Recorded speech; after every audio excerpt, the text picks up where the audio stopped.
வணக்கம், தேனியிலேருந்து விக்ரம்.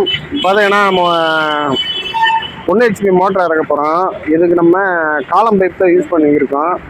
காலம் பைப்புக்கும் ஓஸுக்கும் என்ன வித்தியாசம் பார்த்தீங்கன்னா, காலம் பைப் பார்த்தீங்கன்னா ஒரு சின்ன இடம், இந்த இடமே இருந்தாலே போதுமானது, எங்கேயும் தூக்கி அலைய தேவையில்லை. அது ஒரு ப்ளஸ் பாயிண்ட்டு. ஒரே இடத்துல நின்று வேலை பார்த்துக்கலாம். ரெண்டாவது ஸ்ட்ரென்த்து ப்ளஸ்ஸு. நம்ம ஒரு 500 அடிக்கு போர் போட்டிருக்கோம்னு பார்த்தீங்கன்னா, ஒரு 400 அடிக்கு இறக்குறோம். தண்ணி நல்லா இருக்கு, 400 அடிக்கு இறக்குறோம் பார்த்தீங்கன்னா, அதுக்கப்புறம் திரும்ப ஒரு 50 அடிக்கு எக்ஸ்டெண்ட் பண்ணோம்னா நம்ம காலம் பைப்பில் வாங்கி எக்ஸ்டெண்ட் பண்ணிக்கலாம். ப்ளஸ் இது நல்ல குவாலிட்டியாகவும் இருக்கும், நமக்கு வேலையும் நல்லபடியாக முடியும்.